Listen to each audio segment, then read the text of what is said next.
ಆಕಾಶವಾಣಿ ವಾರ್ತೆಗಳು. ಓದುತ್ತಿರುವವರು ಗಿರೀಶ್ ಮೇರ್ವೆ. ಮುಖ್ಯಾಂಶಗಳು. ಸಂಸತ್ತಿನ 3 ದಿನಗಳ ವಿಶೇಷ ಅಧಿವೇಶನ ಇಂದು ಆರಂಭ. ನಾರಿಶಕ್ತಿ ವಂದನಾ ಅಧಿನಿಯಮಕ್ಕೆ ಸಾಂವಿಧಾನಿಕ ತಿದ್ದುಪಡಿಗಳ ಮೇಲೆ ಕೇಂದ್ರೀಕೃತ. ವಿವಿಧ ರಾಜ್ಯಗಳು ಮತ್ತು ಕೇಂದ್ರಾಡಳಿತ ಪ್ರದೇಶಗಳಲ್ಲಿ 2027ರ ಜನಗಣತಿಯ ಮೊದಲ ಹಂತ ಇಂದಿನಿಂದ ಆರಂಭ. ಕೇಂದ್ರ ಗೃಹ ಸಚಿವಾಲಯ. ನವದೆಹಲಿಯಲ್ಲಿ ಇಂದು ಪ್ರಧಾನಿ ನರೇಂದ್ರ ಮೋದಿ ಮತ್ತು ಆಸ್ಟ್ರಿಯಾದ ಚಾನ್ಸಲರ್ ಡಾಕ್ಟರ್ ಕ್ರಿಶ್ಚಿಯನ್ ಸ್ಟಾಕರ್ ದ್ವಿಪಕ್ಷೀಯ ಮಾತುಕತೆ. IPL T20 cricket. Lucknow super Giants ವಿರುದ್ಧ ರಾಯಲ್ ಚಾಲೆಂಜರ್ಸ್ಗೆ 5 ವಿಕೆಟ್ಗಳ ಜಯ. ವಾರ್ತೆಗಳ ವಿವರ. ಸಂಸತ್ತಿನ ವಿಸ್ತೃತ ಬಜೆಟ್ ಅಧಿವೇಶನದ 3 ದಿನಗಳ ವಿಶೇಷ ಅಧಿವೇಶನ ಇಂದು ಆರಂಭವಾಗಲಿದೆ. ಈ ವಿಶೇಷ ಅಧಿವೇಶನ ಈ ತಿಂಗಳ 18ರವರೆಗೆ ಮುಂದುವರಿಯಲಿದ್ದು, ಪ್ರಾಥಮಿಕವಾಗಿ ನಾರಿಶಕ್ತಿ ವಂದನಾ ಅಧಿನಿಯಮಕ್ಕೆ ಸಾಂವಿಧಾನಿಕ ತಿದ್ದುಪಡಿಗಳ ಮೇಲೆ ಕೇಂದ್ರೀಕರಿಸಲಿದೆ. ಲೋಕಸಭೆ ಮತ್ತು ರಾಜ್ಯ ವಿಧಾನಸಭೆಗಳಲ್ಲಿ ಮಹಿಳೆಯರಿಗೆ 33% ಮೀಸಲಾತಿಯನ್ನು ಪ್ರಸ್ತಾಪಿಸಿ 2023ರಲ್ಲಿ ಅಂಗೀಕರಿಸಲಾದ ನಾರಿಶಕ್ತಿ ವಂದನಾ ಅಧಿನಿಯಮದ ಕಾರ್ಯಾಚರಣೆಗೆ ಅನುವು ಮಾಡಿಕೊಡಲು ಸರ್ಕಾರವು 3 ತಿದ್ದುಪಡಿ ಮಸೂದೆಗಳನ್ನು ಪರಿಚಯಿಸಲಿದೆ. ಈ 3 ಮಸೂದೆಗಳು ಸಂವಿಧಾನ ಮಸೂದೆ 2026, ಕೇಂದ್ರಾಡಳಿತ ಪ್ರದೇಶಗಳ ಕಾನೂನುಗಳ ತಿದ್ದುಪಡಿ ಮಸೂದೆ 2026 ಮತ್ತು ಸೀಮಾ ನಿರ್ಣಯ ಮಸೂದೆ 2026 ಸಂವಿಧಾನ ತಿದ್ದುಪಡಿ ಮಸೂದೆ ಭಾರತದ ಸಂವಿಧಾನವನ್ನು ಮತ್ತಷ್ಟು ತಿದ್ದುಪಡಿ ಮಾಡಲು ಅವಕಾಶ ನೀಡಲಿದೆ. ಆದರೆ ಕೇಂದ್ರಾಡಳಿತ ಪ್ರದೇಶಗಳ ಕಾನೂನುಗಳು ತಿದ್ದುಪಡಿ ಮಸೂದೆಯು ಕೇಂದ್ರಾಡಳಿತ ಪ್ರದೇಶಗಳ ಸರ್ಕಾರಿ ಕಾಯ್ದೆ 1963, ದೆಹಲಿ ರಾಷ್ಟ್ರೀಯ ರಾಜಧಾನಿ ಪ್ರದೇಶದ ಸರ್ಕಾರ ಕಾಯ್ದೆ 1991 ಮತ್ತು ಜಮ್ಮು ಕಾಶ್ಮೀರ ಮರುಸಂಘಟನೆ ಕಾಯ್ದೆ 2019 ತಿದ್ದುಪಡಿ ಮಾಡಲು ಪ್ರಸ್ತಾಪಿಸುತ್ತದೆ. ಲೋಕಸಭೆಯಲ್ಲಿ ರಾಜ್ಯಗಳು ಮತ್ತು ಕೇಂದ್ರಾಡಳಿತ ಪ್ರದೇಶಗಳಿಗೆ ಸ್ಥಾನಗಳ ಹಂಚಿಕೆ ಪ್ರತಿ ರಾಜ್ಯ ಮತ್ತು ಕೇಂದ್ರಾಡಳಿತ ಪ್ರದೇಶಗಳ ಶಾಸಕಾಂಗ ಸಭೆಯಲ್ಲಿನ ಒಟ್ಟು ಸ್ಥಾನಗಳ ಸಂಖ್ಯೆ ಮತ್ತು ಪ್ರತಿ ರಾಜ್ಯ ಮತ್ತು ಶಾಸಕಾಂಗ ಸಭೆಯನ್ನು ಹೊಂದಿರುವ ಪ್ರತಿಯೊಂದು ಕೇಂದ್ರಾಡಳಿತ ಪ್ರದೇಶವನ್ನು ಲೋಕಸಭೆ ಮತ್ತು ರಾಜ್ಯಗಳು ಮತ್ತು ಕೇಂದ್ರಾಡಳಿತ ಪ್ರದೇಶಗಳ ಶಾಸಕಾಂಗ ಸಭೆಗಳಿಗೆ ಚುನಾವಣೆಗಳಿಗಾಗಿ ಪ್ರಾದೇಶಿಕ ಕ್ಷೇತ್ರಗಳಿಗೆ ವಿಭಜಿಸಲು ಡಿಲಿಮಿಟೇಷನ್ ಮಸೂದೆಯು ಅವಕಾಶ ನೀಡುತ್ತದೆ. ಸೀಮಿತ ವಿಂಗಡಣೆಯ ನಂತರ 2029ರ ಲೋಕಸಭಾ ಚುನಾವಣೆಯಲ್ಲಿ ಮಹಿಳಾ ಮೀಸಲಾತಿ ಕಾಯ್ದೆಯನ್ನು ಜಾರಿಗೆ ತರಲು ಸಂವಿಧಾನವನ್ನು ತಿದ್ದುಪಡಿ ಮಾಡಲು ವಿಶೇಷ ಅಧಿವೇಶನ ಕರೆಯಲಾಗಿದೆ.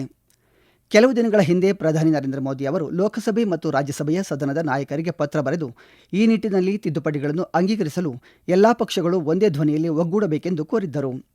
2029ರ ಲೋಕಸಭಾ ಚುನಾವಣೆ ಮತ್ತು ವಿಧಾನಸಭಾ ಚುನಾವಣೆಗಳನ್ನು ಮಹಿಳಾ ಮೀಸಲಾತಿಯೊಂದಿಗೆ ನಡೆಸುವುದು ಅತ್ಯಗತ್ಯ ಎಂದು ಮೋದಿ ಪ್ರತಿಪಾದಿಸಿದ್ದರು.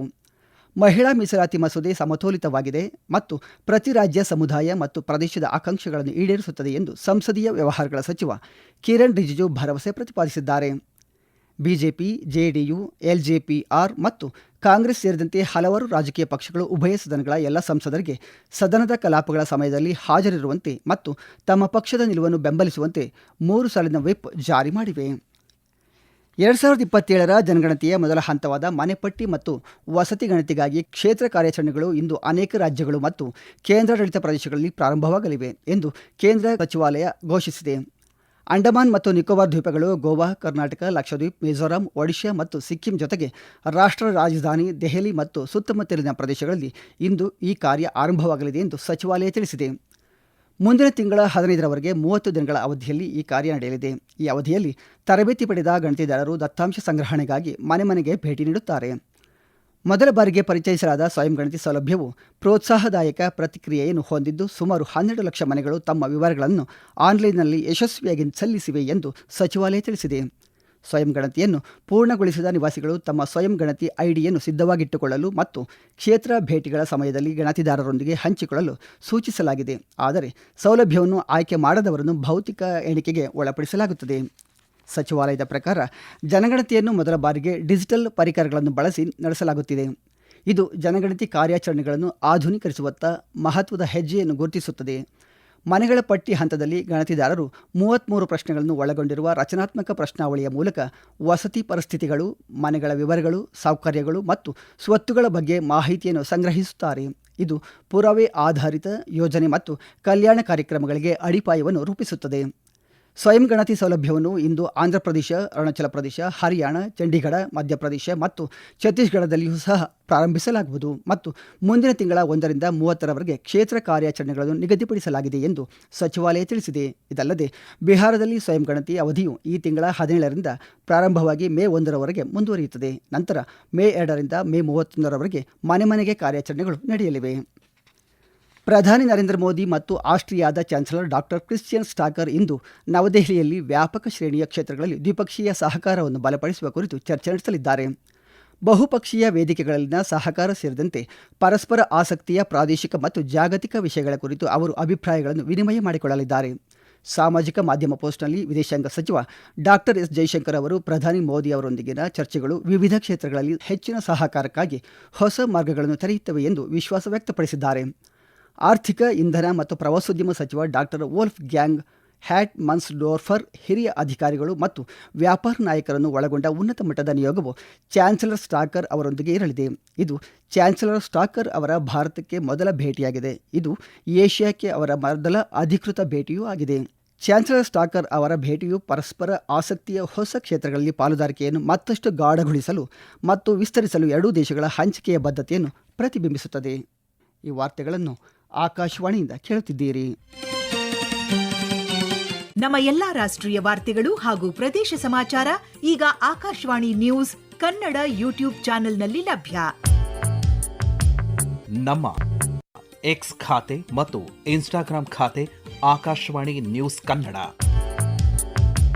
ಹೆಚ್ಚಿನ ಮಾಹಿತಿಗಾಗಿ ನಮ್ಮ ಫೇಸ್ಬುಕ್ ಖಾತೆ ಆಕಾಶವಾಣಿ ವಾರ್ತೆ ಕನ್ನಡವನ್ನು ಅನುಸರಿಸಿ. ಮಾಹಿತಿಯ ಹೂರಣ ವಾರದ ಕಾರ್ಯಕ್ರಮ ಪ್ರಚಲಿತ ವಿದ್ಯಮಾನ ಪ್ರತಿ ಬುಧವಾರ 9:15ಕ್ಕೆ. 2025-26 ಆರ್ಥಿಕ ವರ್ಷದಲ್ಲಿ ಭಾರತವು ದಾಖಲೆಯ $860 ಶತಕೋಟಿ ಅಮೆರಿಕನ್ ಡಾಲರ್ ರಫ್ತು ಸಾಧಿಸಿದೆ ಎಂದು ಕೇಂದ್ರ ವಾಣಿಜ್ಯ ಮತ್ತು ಕೈಗಾರಿಕಾ ಸಚಿವ ಪಿಯೂಷ್ ಗೋಯಲ್ ಹೇಳಿದ್ದಾರೆ.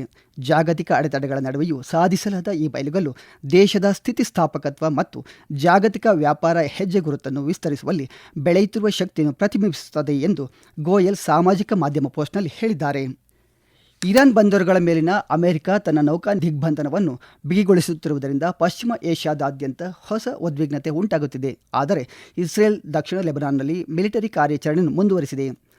ರಾಜತಾಂತ್ರಿಕ ಪ್ರಯತ್ನಗಳು ಎಚ್ಚರಿಕೆಯಿಂದ ಮುಂದುವರೆದಿದ್ದರೂ ಸಹ ದಿಗ್ಬಂಧನದ ಮೊದಲ 48 ಗಂಟೆಗಳಲ್ಲಿ ಯಾವುದೇ ಹಡಗುಗಳು ಅಮೆರಿಕ ಪಡೆಗಳನ್ನು ದಾಟಲು ಸಾಧ್ಯವಾಗಲಿಲ್ಲ ಮತ್ತು ಕನಿಷ್ಠ 9 ಹಡಗುಗಳು ಇರಾನಿಗೆ ಹಿಂದಿರುಗಿದವು ಎಂದು ಅಮೆರಿಕ ಸೆಂಟ್ರಲ್ ಕಮಾಂಡ್ ಹೇಳಿದೆ. ಈ ನಡುವೆ ದಕ್ಷಿಣ ಲೆಬನಾನ್ನಲ್ಲಿ ಇಸ್ರೇಲಿ ವೈಮಾನಿಕ ದಾಳಿಗಳು ಮುಂದುವರೆದಿವೆ. 24 ಗಂಟೆಗಳ ಒಳಗೆ ಸುಮಾರು 200 ಹೆಜ್ಬುಲ್ಲಾ ಗುರಿಗಳನ್ನು ಹೊಡೆದುರುಳಿಸಿದ್ದೇವೆ ಎಂದು ಇಸ್ರೇಲಿ ಪಡೆಗಳು ತಿಳಿಸಿವೆ. ಶ್ವೇತಭವನದ ಪತ್ರಿಕಾ ಕಾರ್ಯದರ್ಶಿ ಕ್ಯಾರೋಲಿನಾ ಲೆವಿಟ್ ಅಮೆರಿಕವು ಔಪಚಾರಿಕವಾಗಿ ಕದನ ವಿರಾಮ ವಿಸ್ತರಣೆಯನ್ನು ಕೋರಿದೆ ಎಂಬ ವರದಿಗಳನ್ನು ತಿರಸ್ಕರಿಸಿದ್ದಾರೆ. ಆದರೆ ಇರಾನ್ ಜೊತೆಗಿನ ರಾಜತಾಂತ್ರಿಕ ಮಾತುಕತೆಗಳು ಮುಂದುವರಿದಿವೆ ಎಂದು ದೃಢಪಡಿಸಿದ್ದಾರೆ.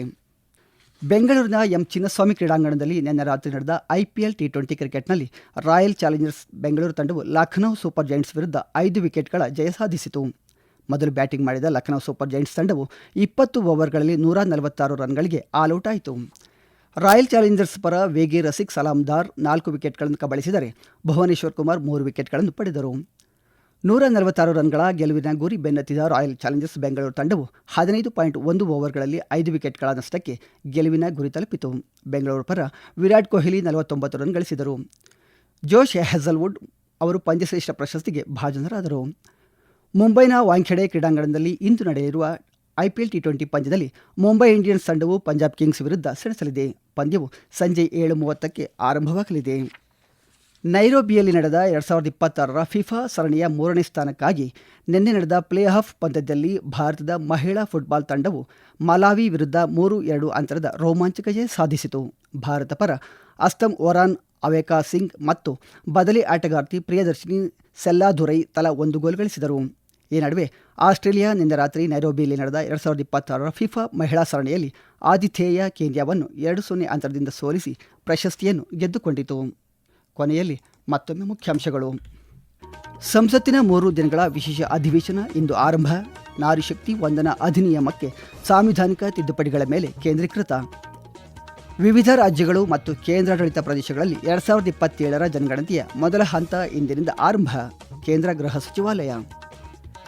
ನವದೆಹಲಿಯಲ್ಲಿ ಇಂದು ಪ್ರಧಾನಿ ನರೇಂದ್ರ ಮೋದಿ ಮತ್ತು ಆಸ್ಟ್ರಿಯಾದ ಚಾನ್ಸಲರ್ ಡಾಕ್ಟರ್ ಕ್ರಿಶ್ಚಿಯನ್ ಸ್ಟಾಕರ್ ದ್ವಿಪಕ್ಷೀಯ ಮಾತುಕತೆ. ಹಾಗೂ IPL T20 cricket, Lucknow super Giants ವಿರುದ್ಧ ರಾಯಲ್ ಚಾಲೆಂಜರ್ಸ್ಗೆ 5 ವಿಕೆಟ್ಗಳ ಜಯ. ಇಲ್ಲಿಗೆ ವಾರ್ತಾ ಪ್ರಸಾರ ಮುಕ್ತಾಯವಾಯಿತು. ನಮ್ಮ ಮುಂದಿನ ವಾರ್ತಾ ಪ್ರಸಾರ ಈ ಮಧ್ಯಾಹ್ನ 12 ಗಂಟೆಗೆ.